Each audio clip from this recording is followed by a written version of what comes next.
السلام علیکم ورحمۃ اللہ وبرکاتہ۔ میرے عزیز دوستو، آج کی اس ویڈیو میں ہم بتائیں گے کہ ملعون ابو جہل کا موت کیسے ہوا اور کتنا دردناک موت ہوا، اور جب وہ مرا تو اس کا سر کیوں بولنے لگا تھا۔ میرے عزیز دوستو، ابو جہل وہ بدبخت کافر تھا جس نے ساری زندگی رسول اللہ صلی اللہ علیہ وسلم کو تکلیف اور دکھ کے علاوہ کچھ نہیں دیا تھا۔ فرعون اور نمرود کی موت کی طرح ابو جہل بھی کتے کی موت مرا تھا۔ حضرت عبد الرحمن بن عوف رضی اللہ تعالیٰ عنہ سے مروی ہے کہ جب جنگ بدر کا میدان لگا ہوا تھا کہ معاذ اور معوذ رضی اللہ تعالیٰ عنہ میرے پاس آئے۔ انہوں نے مجھ سے دریافت کیا کہ چچا جان، ان لوگوں میں سے ابو جہل کون ہے؟ میں نے ہاتھ کا اشارہ کرتے ہوئے ان کو بتایا کہ وہ ابو جہل ہے۔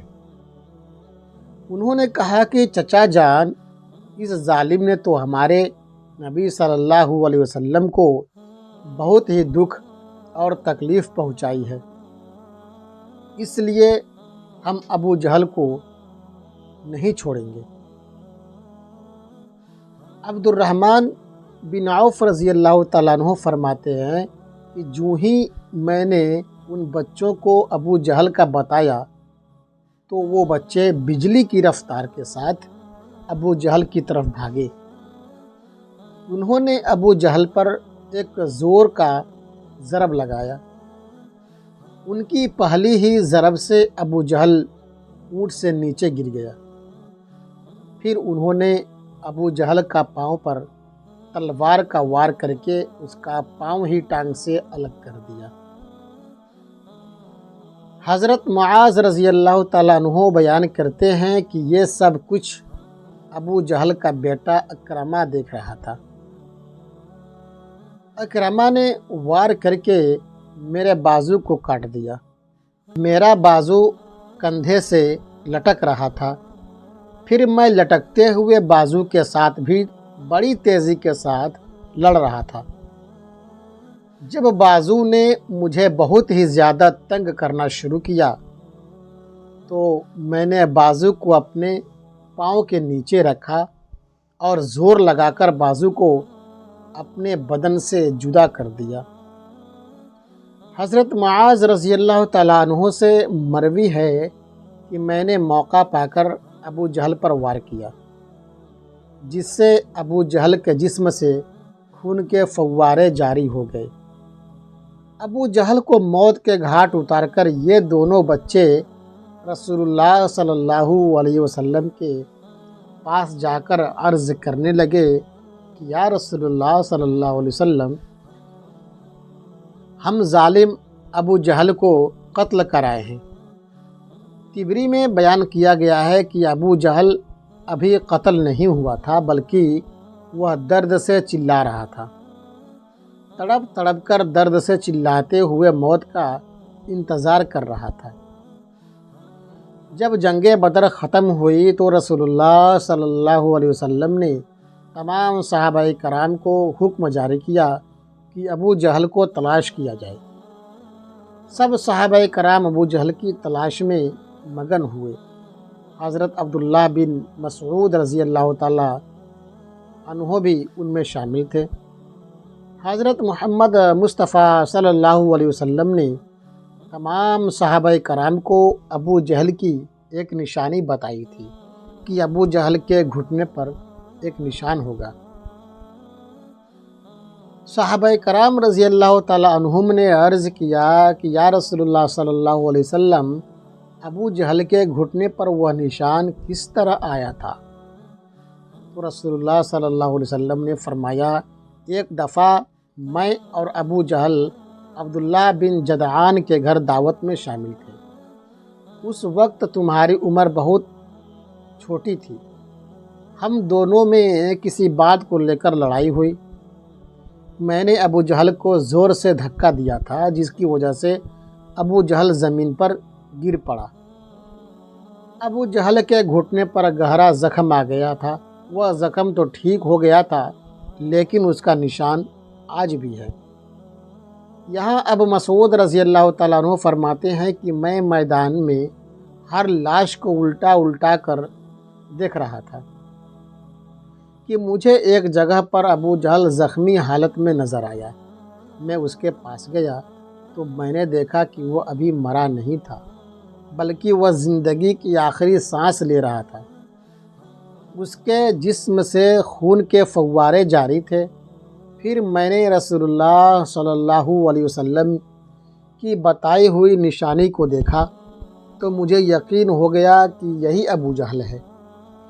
میں نے اس کی گردن پر اپنا پاؤں رکھ کر اس کو زور سے گھسیٹا تو درد کے مارے اس کی چیخیں نکل پڑیں۔ میں نے ابو جہل سے مخاطب ہو کر کہا کہ اے خدا کے دشمن، اللہ تبارک و تعالیٰ نے تجھے ذلیل و خوار کر کے رکھ دیا ہے۔ ابو جہل مجھ سے کہنے لگا کہ اس میں ذلت والی کیا بات ہے؟ میں تو اس آدمی سے بدلہ لینے کے لیے یہاں آیا تھا جس شخص کو تم لوگوں نے قتل کر دیا ہے۔ اس نے مجھ سے دریافت کیا کہ بتاؤ اس جنگ میں فتح کن کی ہوئی؟ میں نے کہا کہ اس جنگ میں فتح اللہ تعالیٰ کے سچے رسول صلی اللہ علیہ وسلم کی ہوئی ہے۔ پھر اس نے کہا کہ اے ابن مسعود چرواہے، تو بہت ہی اونچی جگہ پہنچ گیا ہے۔ دوسرا قول یہ بیان کیا جاتا ہے کہ حضرت عبداللہ بن مسعود رضی اللہ تعالیٰ عنہ نے بیان کیا ہے کہ میں نے ابو جہل سے کہا کہ تیرا قاتل میں ہوں۔ ابو جہل نے کہا کہ نہیں، تجھ سے پہلے مجھے کوئی قتل کر گیا ہے۔ ایک قول یہ بھی بیان کیا جاتا ہے کہ جب ابن مسعود رضی اللہ تعالیٰ عنہ ابو جہل کے سینے پر بیٹھ کر کہنے لگے کہ اے اسلام کے بدترین دشمن، تم تو فرعون سے بھی بدبخت نکلے۔ فرعون نے بھی مرتے وقت اپنی غلطیوں کو مان لیا تھا کہ میں غلط تھا، لیکن تم تو مرتے ہوئے اسلام کے خلاف بکواس کر رہے ہو۔ یہ سن کر ابو جہل نے جواب دیا کہ اپنے آقا محمد صلی اللہ علیہ وسلم کو جا کر میرا یہ پیغام دے دینا کہ ابو جہل تو اس دنیا سے چلا گیا ہے، لیکن وہ یہ پیغام دے گیا ہے کہ حضرت محمد صلی اللہ علیہ وسلم کا سب سے بڑا دشمن میں ہوں۔ ابو جہل کی زبان سے یہ سن کر میں نے ابو جہل کی تلوار پکڑی اور اسی سے ابو جہل کے جسم سے اس کا سر جدا کر کے رکھ دیا۔ فرماتے ہیں کہ میں نے جسم سے سر کو جدا کر کے نبی کریم صلی اللہ علیہ وسلم کے پاس لے گیا۔ میں آقا دو جہاں صلی اللہ علیہ وسلم کی بارگاہ میں ابو جہل کا سر پیش کرتے ہوئے عرض کی کہ یا رسول اللہ صلی اللہ علیہ وسلم، یہ لیں ابو جہل کا سر۔ رسول اللہ صلی اللہ علیہ وسلم نے فرمایا کہ قسم ہے اس ذات کی جس کے قبضے میں میری جان ہے، بے شک یہی ابو جہل کا سر ہے۔ پھر آپ صلی اللہ علیہ وسلم نے ابو جہل کے سر کے پاس کھڑے ہو کر فرمانے لگے، یہ کافر ابو جہل اس امت کا سب سے خطرناک اور ظالم فرعون ہے۔ ہر امت میں ایک فرعون ہوتا ہے، جبکہ میری امت کا فرعون ابو جہل تھا۔ اللہ تعالیٰ کا لاکھ لاکھ شکر ہے کہ یہ بدبخت ہلاک ہو گیا ہے۔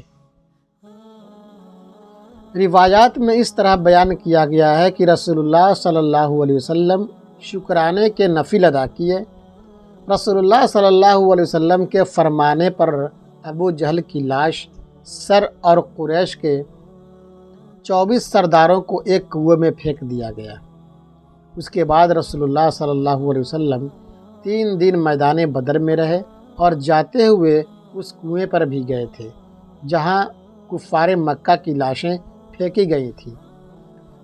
آقا صلی اللہ علیہ وسلم نے کنویں پر کھڑے ہو کر قتل ہونے والوں کو یہ فرمایا کہ اے کنویں میں پھینکی گئی لاشوں، کیا تم نے اللہ تعالیٰ کے وعدے کو پورا ہوتے ہوئے پا لیا؟ اللہ تعالیٰ کا وعدہ سچ ثابت ہو گیا۔ حضرت انس رضی اللہ تعالیٰ عنہ سے مروی ہے کہ رسول اللہ صلی اللہ علیہ وسلم نے آدھی رات کے وقت یہ ان تمام لاشوں کے نام لے کر فرمایا، اے ابو جہل بن ہشام، اے عتبہ بن ربیعہ۔ اس طرح نبی کریم صلی اللہ علیہ وسلم نے سب کنویں میں پھینکی گئی لاشوں کے نام لیتے ہوئے فرمایا کہ کیا تم نے رب کائنات کا وعدہ پورا ہوتے ہوئے دیکھ لیا ہے؟ کیا تم نے اپنے خداؤں بتوں کا وعدہ سچ پایا؟ میرے خدا نے جو مجھ سے وعدہ کیا تھا وہ سچ ثابت ہو گیا۔ اس پر صحابہ نے پوچھا، یا رسول اللہ صلی اللہ علیہ وسلم، آپ لاشوں سے باتیں کر رہے ہیں؟ تو حضور صلی اللہ علیہ وسلم نے فرمایا کہ جو باتیں میں ان سے کر رہا ہوں تم ان لاشوں سے زیادہ نہیں سنتے ہو، بس یہ لاشیں بول نہیں سکتی، سب کچھ سن رہی ہیں۔ امام طبری لکھتے ہیں کہ محمد بن اسحاق بیان کرتے ہیں کہ بعض علماء کرام نے یہ بات بیان کرتے ہوئے کہا ہے کہ تم لوگوں نے مجھ سے دشمنی کی، بلکہ دوسرے لوگوں نے مجھ سے دوستی کی۔ تم نے مجھ کو میرے ہی شہر سے نکال دیا اور دوسرے لوگوں نے مجھ کو اپنے شہر میں پناہ دی۔ تم لوگ مجھے جھوٹا کہتے رہے، دوسروں نے مجھے سچا اور آخری نبی صلی اللہ علیہ وسلم کہا۔ تم لوگوں نے مجھ کو بے شمار تکالیف دی، لیکن دوسرے لوگ میری تمام پریشان میں شریک رہے۔ اس کے بعد رسول اللہ صلی اللہ علیہ وسلم نے فرمایا کہ میں نے تو اپنے رب کائنات کے وعدے کو سچ پایا۔ میرے دوستوں، آج کی ویڈیو میں بس اتنا ہی۔ اللہ تعالی ہم سب کو ایمان پر خاتمہ نصیب عطا فرمائے۔ انشاءاللہ ملیں گے اگلے ایک ویڈیو میں، تب تک کے لیے خدا حافظ۔ السلام علیکم۔